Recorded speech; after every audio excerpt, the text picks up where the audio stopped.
میرے مولا امام صادق علیہ السلام، اللہم صلی علی محمد و علی محمد۔ میرے مولا فرماتے ہیں من بکا و ابکا و تباکا وجبت لہ الجنہ، جو حسین میرے جد کو روئے، رلائے، رونے والی شکل بنائے، اس پر میں محمد کا بیٹا کہتا ہوں جنت واجب ہے۔ غم حسین کی ہلکا سا اجر امام صادق نے بتایا کہ جو حسین کو روئے، میں صادق العطرت یہ وعدہ کرتا ہوں کہ جنت کی اب وعدہ نہیں، واجب ہے اس کے ساتھ۔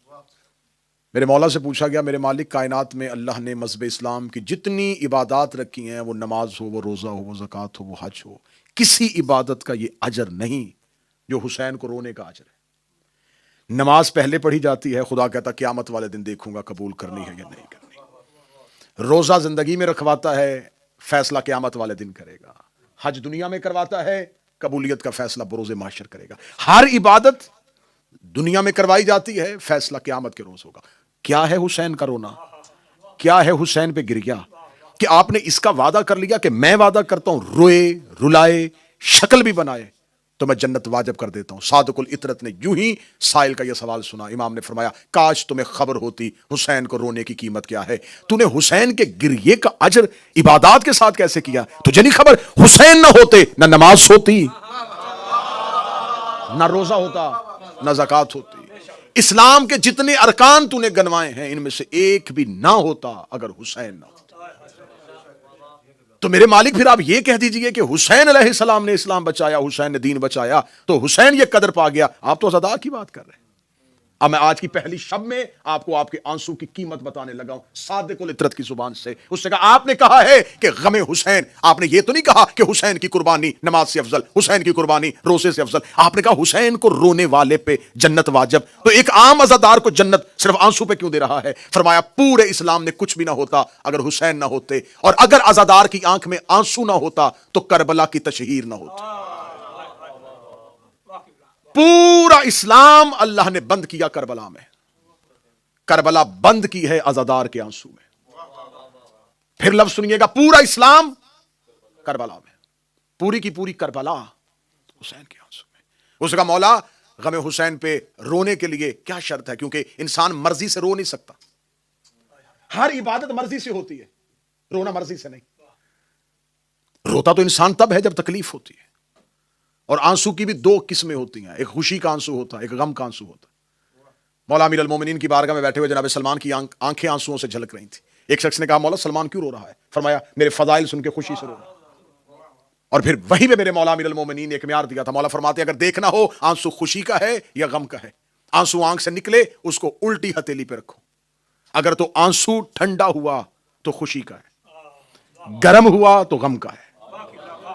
آنکھ سے نکلتے ہوئے آنسو کی ایسی وضاحت عین اللہ ہی کر سکتا ہے۔ مولا امیر المومنین نے فرمایا کہ انسان کے آنسو جب غم کا نکلتا ہے تو غم تب پیدا ہوتا جب دل میں حرارت پیدا ہو۔ دل حرارت پیدا کرتا ہے، دل کو تکلیف ہوتی ہے، جو ہی دل کو تکلیف ہوتی ہے تو خون میں حرارت آتی ہے، خون میں جب حرارت آتی ہے تو وہ خون انسان کی آنکھوں تک آتا ہے۔ مولا فرماتے ہیں کہ اللہ نے اس آنکھ کے پردے کے پیچھے ایک اتنی باریک جھلی رکھی ہے جو اس آنکھ کو پردے سے باہر نہیں آنے دیتی، اس خون کو آنسو کی صورت میں، ایک پانی کی صورت میں انسان کی آنکھ سے نکالتی ہے۔ مولا فرماتے ہیں یہ خون کی حرارت ہوتی ہے۔ اب حرارت سمجھ لی ہے تو اب اگلا فرمان سن لینا۔ میرے مولا فرماتے ہیں غم حسین مومن کے دل میں حرارت پیدا کرتا ہے۔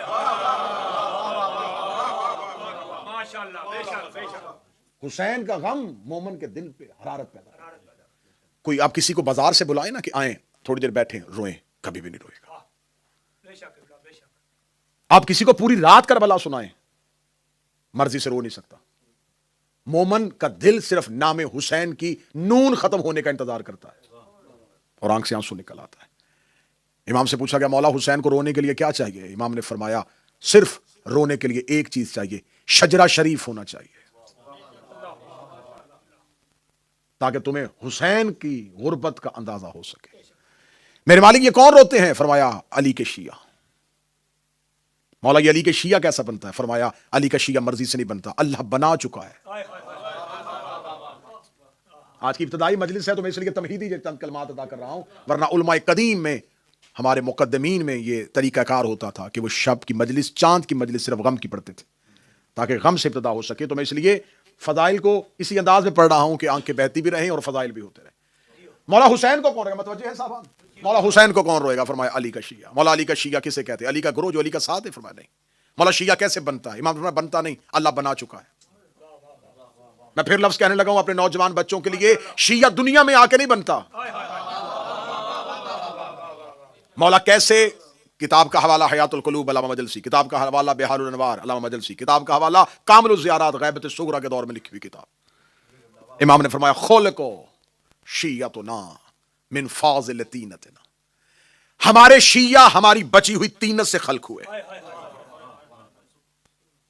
مولا فرماتے ہیں اللہ نے جو شیعوں کو خلق کیا ہے، ہم اہل بیت کی بچی ہوئی طینت سے خلق کیا ہے. یہ کہنے کے بعد فرمایا والمعجون بماء ولایتنا، پھر اللہ نے ان کی مٹی کو ہماری ولایت سے گوندا ہے.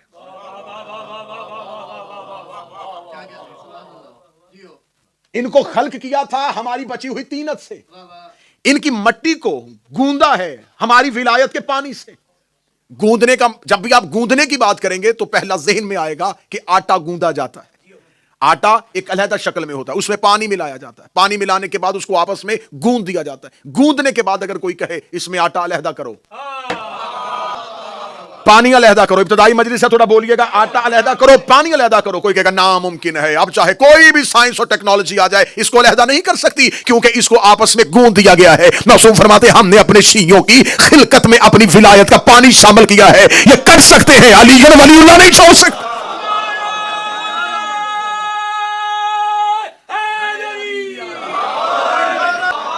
ان کو خلق کر دیا گیا ہے، معجون کر دیا گیا ہے، ان کو معجون کر دیا گیا ہے بماء ولایتنا، ہماری ولایت کے پانی کے ساتھ.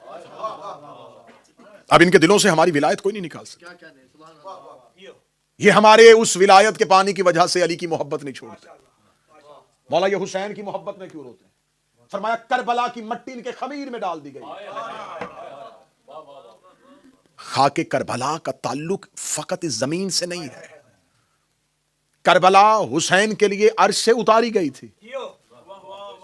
خاک کربلا ان کی مٹی میں شامل کر دی گئی ہے. کربلا کی مٹی مومن کے خمیر میں شامل ہے. میں لفظ بار بار کہوں گا تاکہ دلیل جب دوں گا تو آپ کا ذہن گواہی دے سکے. کربلا کی خاک عزادار کے خمیر میں شامل ہے. اور آج بھی معجزہ ہے کہ کربلا کی خاک جہاں بھی ہوتی ہے 10 محرم کو سرخ ہو جاتی ہے. شاید میں جملہ سمجھا نہیں سکا. کربلا کی مٹی جہاں بھی ہوگی 10 محرم کو سرخ ہوگی. اب 10 محرم کو ہماری زنجیر پہ اعتراض نہ کرنا، ہمارے خون کے پرسے پہ اعتراض نہیں.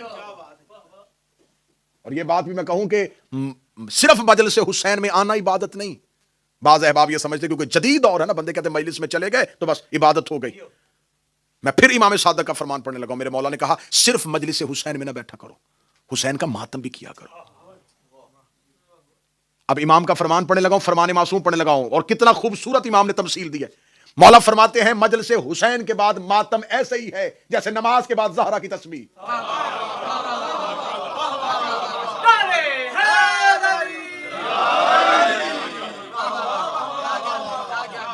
جیسے نماز کے بعد تسبیح زہرا کی حیثیت ہے، ویسے ہی مجلس شبیر کے بعد ماتم شبیر کی حیثیت. اور تسبیح فاطمہ میں بتا دیتا ہوں، ایک شخص نے آگے مولا سے پوچھا تھا مولا ہم نماز پڑھتے ہیں خیالات بڑے آتے ہیں، اللہ قبول کر لیتا ہے. فرمایا پہلو بدلنے سے پہلے زہرا کی تسبیح پڑھ لیا کرو. اب میں فرمان معصوم پڑھنے لگا. مولا نے فرمایا نماز اگر قبول کروانی ہے تو نماز اگر خیالات سے بھری بھی تھی پہلو بدلنے سے پہلے تسبیح زہرا پڑھ لیا کرو. مولا تسبیح زہرا پڑھیں گے نماز قبول ہو جائے گی. فرمایا تمہاری زخمی نماز کی چادر کا نام زہرا کی تسبیح ہے. زخمی نماز کو چادر زہرا ڈھانپ، تو یہ تسبیح زہرا تمہاری نماز کو ڈھانپ لیتی ہے. معصوم فرماتے ہیں صرف مجلس نہیں، ماتم. اور مجلس کا تسلسل جو ہے، کیونکہ آج پہلی مجلس ہے، شب کی مجلس ہے، میں اپنی قوم کے بچوں سے ضرور کہوں گا. ایک وقت ہوتا تھا جب احترام مجلس میں مجالس ہوتی تھی. اب کیونکہ احترام مجلس پڑھے نہیں جاتے، مجلس میں آتے. احترام مجلس بھی ایک چیز ہے. جیسے آپ مصلی پہ آتے ہیں تو مقدمہ ہے وضو. جب تک آپ کا وضو کا عمل نہیں ہوگا تو وضو کے لیے شرط ہے جو پانی آپ لے رہے ہیں اس کو پہلے دیکھیں یہ آب مضاف تو نہیں ہے، یہ پاک پانی ہے، اس میں کوئی چیز تو شامل نہیں ہے. پھر آپ دیکھیں یہ پانی میں کوئی رنگت اس کی تبدیل تو نہیں ہے. پانی صاف ہوگا وضو ہوگا، وضو پورا ہوگا نماز ہوگی. ہر عبادت سے پہلے کچھ مقدمات ہیں. مجلس شبیر اس چیز کا نام نہیں آئے اور سیدھے آ کے بیٹھ گئے. بعض لوگوں کے ذہن میں یہ خیال ہوتا ہے کہ ہم مجلس میں تب جائیں گے جب پڑھنے والے کا بالکل جو مین پڑھنے والا اس کا ٹائم ہوگا تو مجلس میں جائیں گے. اس ایک طریقہ کار نے میری قوم کو مجلس کے تقدس سے دور کر دیا. بعض لوگ سمجھتے ہیں کہ ہم مجلس میں اخیر میں جائیں گے تو پھر بھی قبول ہے. مجلس کی پہلی صف میں بیٹھنا ایسے ہی ہے جیسے جماعت کی نماز کی پہلی صف میں آنا. جیسے پہلی جماعت کی صف کی نمازی کی حیثیت ہوتی ہے، پہلی مجلس شبیر میں پہلے آنے والے کی حیثیت ہوتی ہے. پہلے آنا مجلس حسین میں اس لیے ضروری ہے کہ جو سب سے پہلے آتی ہے وہ مادر حسین ہے. جو چاہتا ہے کہ مادر حسین کی دعا جلدی لے تو وہ مجلس حسین میں پہلے آئے. مجلس میں سب سے بعد میں نکلنا یہ بھی میرے آئمہ کی سنت ہے. پہلے آنا بعد میں نکلنا. تقدس کو ملحوظ خاطر رکھنا، احترام کو ملحوظ خاطر رکھنا. آپ کے گھر میں کوئی مہمان آئے اور وہ مہمان آ کے اونچی آواز میں کہہ کے لگائے تو آپ اس کو بدتمیزی شمار کرتے ہیں. وہ آپ کے گھر میں بیٹھ کے فضول باتیں کرے تو آپ کو لغویات بکنے والا بدتمیز لگتا ہے. تو یہ امام بارگاہ جو ہے یہ حسین کا گھر ہے. ان 9 دنوں میں یہ احتیاط کیجئے گا کہ آپ نے اپنی ذاتی گفتگو کرنی ہے امام بارگاہ کی حدود سے باہر. جب تک حسین کی مجلس والی جگہ پہ ہیں تو صرف حسین کے لیے بیٹھے. کوئی باتیں غیر ضروری تو نہیں لگ رہی؟ یہ حسین علیہ السلام کا فیض ہے ہم پر کہ مجلس حسین میں اس نے ہمیں بلایا. اور مجلس حسین میں نمازی بڑے سے بڑا نمازی بھی ہو اس کی نماز تصورات سے خالی نہیں ہے. نماز میں تصور کیوں آتے ہیں؟ کہتے ہیں ابلیس گمراہ کرنا شروع کر دیتا ہے. لے میں ممبر کے تقدس کی قسم کھا کے کہتا ہوں نمازی نماز میں خیالات میں جاتا ہے، ماتمی مجلس حسین میں خیالات میں نہیں جاتا. جو تصور نماز میں آیا تھا وہ مجلس میں کیوں نہیں آیا؟ اس کا مطلب ہے کہ ابلیس مصلی تک آ جاتا ہے، مجلس حسین میں نہیں آتا.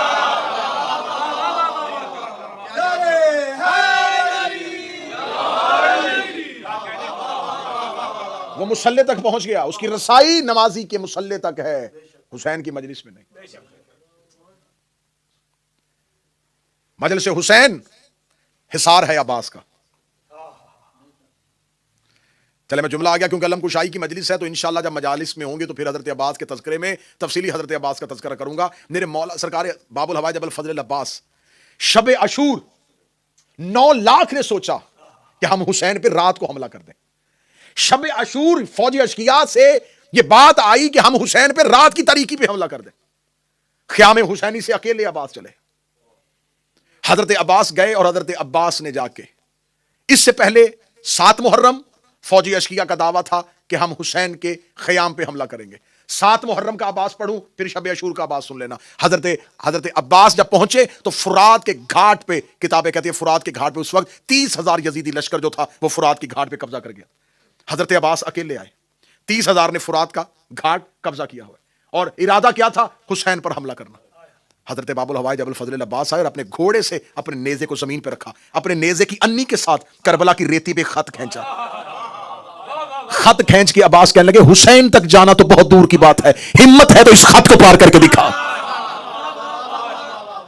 تم میں جرت ہے تو اس لکیر کو پار کرو، تم میں ہمت ہے تو اس خط کو جو میں نے کھینچا ہے اس کو پار کر کے دکھاؤ. ہمت ہے تو اس لکیر کو پار کرو، ہمت ہے تو اس لکیر کو پار کرو. معصوم سے پوچھا گیا تھا عباس نے وہاں پر ایک خط کھینچا تھا، وہ خط ختم ہو گیا؟ فرمایا عباس کا کھینچا ہوا خط کبھی بھی ختم نہیں ہوتا، عباس کی کھینچی ہوئی لکیر آج بھی ہے. فرمایا وہ لکیر کہاں ہے؟ فرمایا مجلس حسین کے باہر عباس کا کھینچا ہوا خط ہے.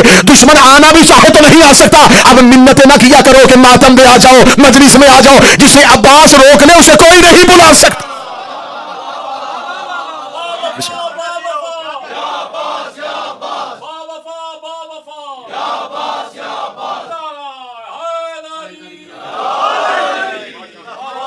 آپ نے خلوص نیت کے ساتھ آپ مجالس میں آئے، آپ عزاداری حسین علیہ السلام کو بالکل خلوص نیت کے ساتھ، جیسے نمازی نماز میں خلوص دکھاتا ہے ویسے حسین کے ماتم میں خلوص دکھاؤ، ویسے حسین کے عزاداری میں خلوص دکھاؤ.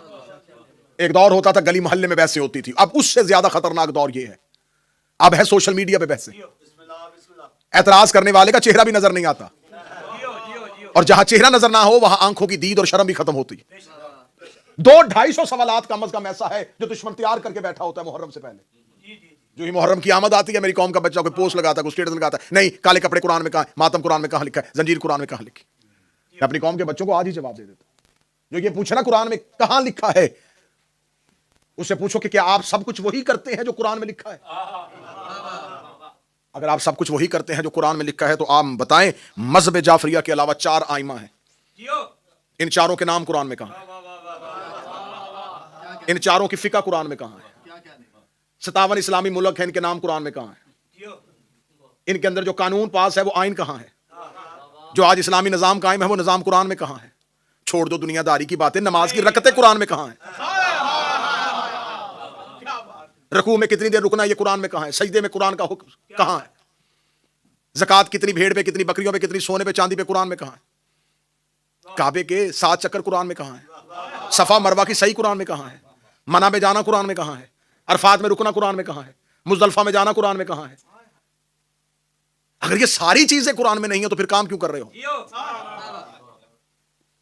کہتے ہیں یہ قرآن میں نہیں ہے, قرآن میں ہمیں نظر نہیں آ رہی لیکن ہمارا اس پہ یقین ہے. اچھا چلو ٹھیک ہے, جو قرآن میں آج ہم سے میری قوم کے بچوں سے پوچھتے ہیں یہ بھی قرآن میں نہیں ہے, یہ بھی قرآن میں نہیں ہے, یہ بھی قرآن میں نہیں ہے, تو جو کچھ قرآن پہ لکھا ہے اس پہ سارے عمل کر رہے ہو. قرآن میں لکھا ہے کہ جھوٹ نہیں بولتے, تو کیا سارے مسلمان ایسے ہیں جو جھوٹ نہیں بولتے؟ قرآن میں لکھا ہے حسد نہیں کرتے, کیا سارے ایسے ہیں جو حسد نہیں کرتے, غیبت نہیں کرتے, مال حرام نہیں کرتے؟ جو کچھ قرآن میں حکم ہے وہ کیا سارا کچھ سارے کرتے؟ اس کا مطلب ہے کہ تجھے شریعت سے محبت نہیں, حسین سے دشمنی ہے. تجھے دین سے محبت نہیں, تجھے حسین سے دشمنی ہے. یہ قرآن میں کہاں لکھا ہے؟ یہ قرآن میں لکھا ہے. اللہ صرف حکم دیتا ہے, تشریع رسول کرتا ہے. بس میں آخری بات کہنے لگا ہوں, اللہ صرف حکم دیتا ہے, تشریع رسول کرتا ہے. خدا نے صرف حکم دیا اقیموا الصلاۃ, بس نماز قائم کرو. اب اتنے میں کہہ رہا ہوں کہ صرف باب الصلاۃ, کتاب الصلاۃ اگر اٹھا لیا جائے تو الماریاں بھری ہوئی ہیں علماء کی. خدا نے صرف اتنا کہا ہے کہ نماز پڑھو. آگے مولویوں کی بحثیں کتنی پڑھنی ہے, نماز اجارہ کون سی ہے, نماز عہد کون سی ہے, نماز میت کون سی ہے, غصبی جگہ پہ کیسے ہوتی ہے, ڈوبتے ہوئے کیسے نماز ہوگی, اشارے سے نماز کیسے ہوتی ہے, اندھے کی کیسے ہوگی, گونگے کی کیسے ہوگی, مسافر کی کیسے ہوگی, قصر کون سی ہوتی ہے, قضا کون سی ہوتی ہے. یہ تو پورا کا پورا باب کھول دیا ہے. قرآن میں تو کہیں نہیں تھا. قرآن نے صرف حکم دیا تھا قائم کرو, اور آگے جتنی اتنی رکھتے, جمعہ میں یہ, فجر میں یہ, مغرب میں یہ, مسافر کی یہ, قصر یہ, قضا یہ. خدا نے کہا آتو زکات, زکات دو, پورا باب ہے. اتنی اتنی اتنی دینی. خدا نے کہا حج کرو, پورے کا پورا باب ہے. خدا نے کہا جہاد کرو, پورے کا پورا باب ہے. جب ہم نے علماء سے پوچھا, جب خدا نے اتنی تفصیل بتائی نہیں ہے تم کرتے کیوں ہو؟ کہتے ہیں خدا صرف حکم دیتا ہے, تشریع رسول کرتا ہے. خدا حکم دیتا ہے, تشریع رسول کرتا ہے. خدا حکم دیتا ہے, تشریع رسول کرتا ہے. خدا نے صرف حکم دیا تھا قربا سے مودت کرو, رسول نے حسین کو چون کے تشریع کر دی تھی. جیسے صرف اللہ نے نماز کا حکم دیا, تشریع رسول نے کی. روزے کا حکم دیا, تفسیر رسول نے بتائی. خدا نے صرف یہ کہا تھا قربا سے مودت کرو. حسین کو کاندھوں پہ اٹھا کے, سینے سے لگا کے, منبر پہ زانوں پہ بٹھا کے, سجدے میں پشت پہ لا کے, چوم کے, احترام کر کے رسول نے تشریع بتا دی ہے. اب یہ اعتراض کرنا کہ یہ قرآن میں کہاں ہے, یہ قرآن میں کہاں ہے, یہ قرآن میں کہاں ہے, جو قرآن میں نظر آ رہا ہے اسے مسلمان مان نہیں رہے, جو چھپا ہوا ہے اسے ڈھونڈ رہے ہیں. میں پھر جملہ کہوں گا, شاید آپ بے نیازی میں جملہ کھا گئے, میں پھر جملہ کہنے لگا ہوں. جو نظر آ رہا ہے قرآن میں مسلمان مان نہیں رہے, جو چھپا ہوا ہے اسے ڈھونڈ رہے ہیں. جو نظر آ رہا ہے اسے مان نہیں رہے, جو چھپا ہوا ہے اسے ڈھونڈ رہے ہیں. جو نظر آ رہا ہے اسے مان نہیں رہے, جو چھپا ہوا ہے اسے ڈھونڈ نہیں رہے. اب بھی میرا خیال ہے 4 لوگوں کو سمجھ آئی, باقی بندے چپ ہیں. جو قرآن میں نظر آ رہا ہے اسے مان نہیں رہے, جو چھپا ہوا ہے اسے ڈھونڈ رہے ہیں. جو خدیر میں نظر آ رہا تھا اسے مان نہیں رہے تھے, جو غیبت میں ہے اسے ڈھونڈ رہے ہیں.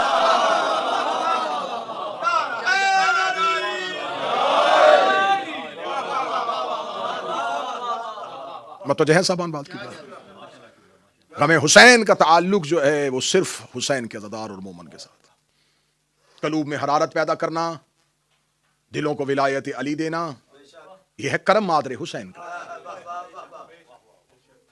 محرم اس کرم کا اظہار ہے. میں پھر جملہ اچھا کر کے کہنے لگا ہوں, اس سے بہتر جملہ میرے کوزہ معرفت نہیں ہے. محرم ہماری خلقت کے مقصد کا اظہار ہے. مولا حسین عزت عطا فرمائے. ہم محرم میں زمانے کو بتاتے ہیں کہ ہم کیوں ہیں.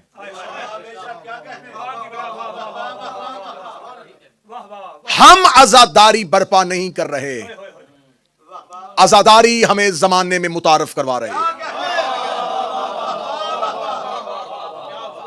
ہم مجلس شبیر نہیں کر رہے، مجلس شبیر ہماری پہچان بتا رہی ہے.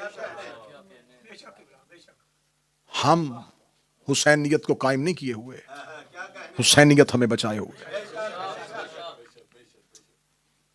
کلو شائن یرجعو الی الاصل، ہر چیز اپنے اصل کی طرف پلٹتی.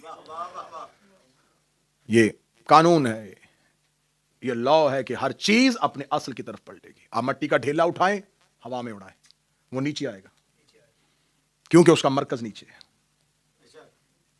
آپ ماچس کی تیلی جلائیں، شعلہ اوپر جائے گا کیونکہ قرہ نار اوپر ہے. جو چیز جس مرکز سے ہو اس کی طرف پلٹتی ہے. مومن مرضی سے مجلس میں نہیں آتا.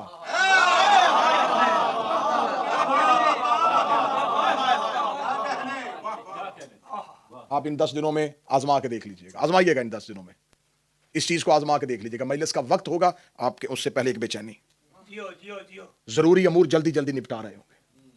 میں ممبر کے تقدس اور مولا عباس کا علم زامن ہے، میں گواہی بنا کے کہہ رہا ہوں، اتنا لوگ خوشیوں کا انتظار نہیں کرتے جتنا حسین کے عزادار رونے کا انتظار کرتے. انسانی فطرت ہے، انسان غم سے گھبراتا ہے. اسے پتا چل جائے فلاں جگہ پہ غم کی محفل ہے، وہ کبھی نہیں جائے گا. نہیں یار، دل پریشان ہو جائے گا. آپ آزمائیے گا، ان 10 دنوں میں آپ مجلس کے بغیر رہ ہی نہیں سکتے. جتنے بھی ضروری کام ہو، بندہ کہتا ہے یار جلدی جلدی ختم کرو، جلدی جلدی ختم کرو. چھوٹے چھوٹے بچے لے کے مائیں سخت موسم میں گھروں سے نکلتی ہیں. مجھے حسین کی قسم، لوگ یہ سمجھتے ہیں شاید ہم مجلس میں جا رہے ہیں.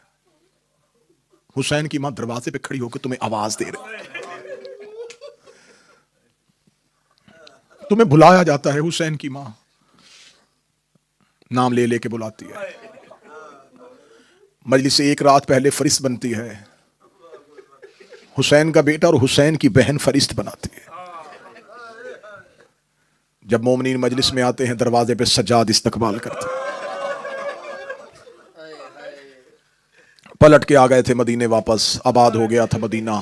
منہال کوفی آیا مولا سجاد کے پاس. اس نے کہا مولا مجھے خبر ہوئی آپ بہت روتے، مولا کربلا نے آپ کو ضعیف کر دیا، لیکن مولا ہم کیا کریں، میں اجازت لینے کے لیے آیا ہوں، میرا بیٹا جوان ہے.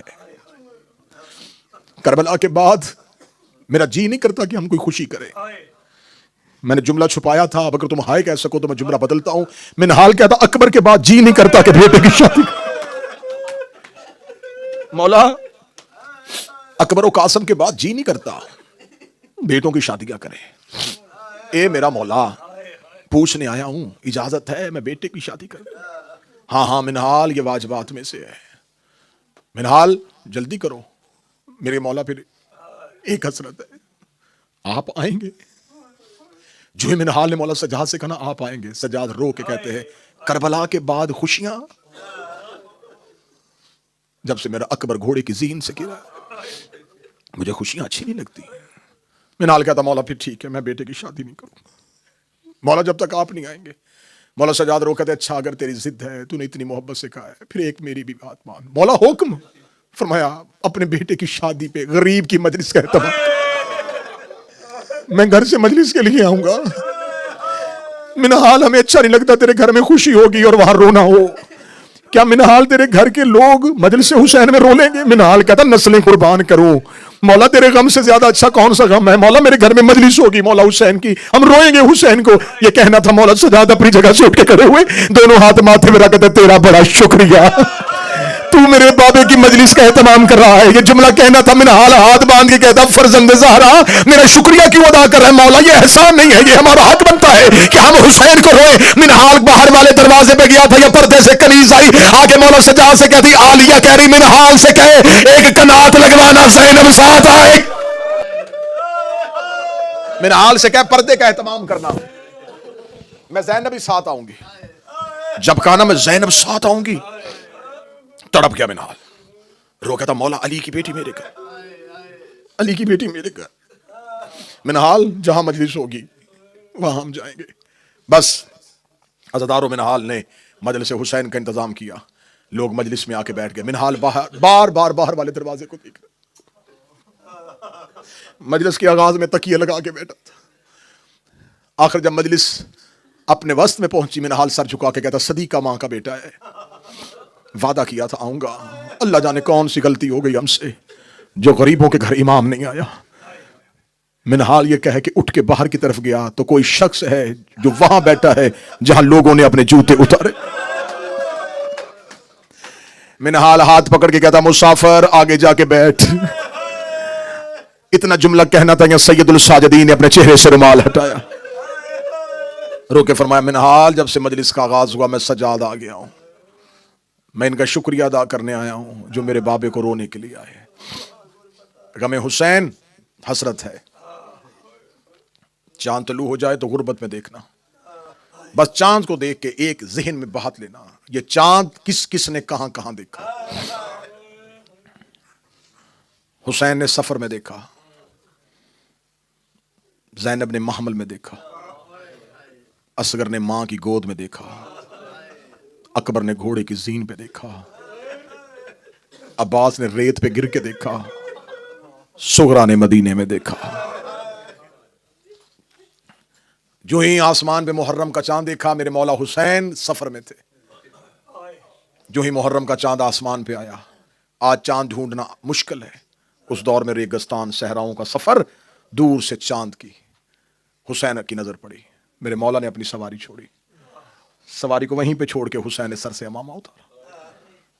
حسین چاند کی طرف دیکھ کے اپنے گریبان کو کھولتے ہوئے کہہ رہے تھے انا للہ و انا الیہ راجعون, انا للہ و انا الیہ راجعون, انا للہ و انا الیہ راجعون پڑھتے ہوئے 7 بار حسین نے انا للہ پڑھا. 7 قدم چلا تھا رسول کا بیٹا, یا علی کی بیٹی کی آواز, اما فضا جلدی کر عباس کو بلا. بی بی فضا نے آواز دی عباس آقا زادی بلا رہی ہے. عباس جلدی سے بی بی کے محمل کے قریب آئے. جی شہزادی, رو کے کہتی عباس پتہ کر میرا حسین کہاں ہے, میرا جی گھبرا رہا ہے. فرمایا بی بی کیوں حسین کو ڈھونڈ رہی ہیں؟ مولا حسین ابھی گھوڑے کی زین سے اتر کے گئے ہیں. بی بی رو کے کہتی ہے اللہ جانے تھوڑی دیر سے میرے کانوں میں میری ماں کے رونے کی آواز آ رہی ہے, تھوڑی دیر گزری ہے میری ماں کے رونے کی آواز آ رہی ہے, میرے حسین کو بلاؤ. عباس روتے ہوئے وہاں گئے جہاں کریم کربلا تھا. مولا عالیہ نے تجھے بلایا ہے. حسین الٹے قدموں سے چلے, محمل کے قریب آ کر بول علی کی بیٹی کیوں بلایا ہے؟ رو کے فرمایا حسین اپنا سر میرے محمل کے اندر لا. حسین کا سر محمل کے اندر آیا. علی کی بیٹی نے حسین کے گلے میں باہیں ڈالی, ماتھا چوم کے کہی سچ بتا رویا کیوں تھا, سچ بتا رویا کیوں تھا. حسین رو کے کہے زین محرم کا چاند طلوع ہو گیا ہے. رو کے کہی جب سے یہ چاند طلوع ہوا ہے بار بار میری چادر سر سے اتر رہی.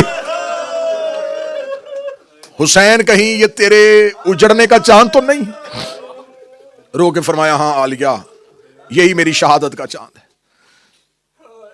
اب اگلی سطر سننا جو بہنوں کے بھائی بیٹھے ہو. بی بی نے کہا کون سا چاند ہے؟ فرمایا محرم کا. حسین یہ وہی چاند ہے جس کی نانا نے خبر دی تھی. عالیہ یہ وہی چاند ہے. یہ وہی چاند ہے جس کی بابے نے خبر دی تھی. عالیہ یہ وہی چاند ہے. بھائی ہاسپٹل میں بیمار ہو نا تو کوئی بہن کو کہہ دے کہ اب اس کی زندگی کے دن ختم ہونے والے ہیں, اس بہن سے لمحہ نہیں گزرتا. اگلی سطر ہائے کہہ کے سننا. جب عالیہ کو یقین ہو گیا یہ وہی چاند ہے, رو کہتی حسین بتا کتنی راتیں رہ گئی. حسین رو کے کہتے 9 راتوں کا مہمان ہے تیرا بھائی. تڑپ گئی مصطفیٰ کی بیٹیاں. رو کے کہتی ہے حسین تھوڑی راتیں رہ گئی ہیں. حسین اب میری منت ہے, حسین میرے محمل سے دور نہ جانا. حسین میں بار بار تیرا چہرہ دیکھوں. حسین میرا تیرے بغیر اب جی نہیں لگے گا. حسین میں بار بار تیرا چہرہ دیکھوں. مدینے کے لوگ کہتے ہیں ہم محرم کا چاند آسمان پہ نہیں دیکھتے تھے. جعفر صادق کے گھر سے رونے کی اتنی آوازیں آتی تھی, ہمیں یقین ہو جاتا تھا کہ محرم کا چاند طلوع ہو گیا ہے. ایک شخص یمن کا رہنے والا مدینے میں چادروں کا کاروبار کرتا تھا. وہ کہتا کہ میں نے خود دیکھا کہ اللہ جانے کوئی ایک ایسی رات آئی ہے, میں نے مدینے کی گلیوں میں بھگدڑ مچی ہوئی دیکھی, لوگ تیز قدموں سے دوڑتے ہوئے جا رہے تھے. میں نے ایک بندے کا ہاتھ پکڑ کے پوچھا کہاں جا رہے ہو؟ کہنے لگا دیکھ نہیں رہا کون سا چاند طلوع ہو گیا ہے, ہم جعفر صادق کو اس کے بابے کا پرسہ دینے جا رہے ہیں. وہ کہتا میرا پہلا سال تھا مدینے میں, میں بھی اس قافلے میں اس کے ساتھ چل پڑا, میں بھی اس رش میں ان کے ساتھ چل پڑا. میرے ذہن میں رستے میں خیال تھا مدینے میں جعفر صادق کی حویلی ہوگی, امام اپنی حویلی پہ اپنے مسند پہ بیٹھے ہوں گے,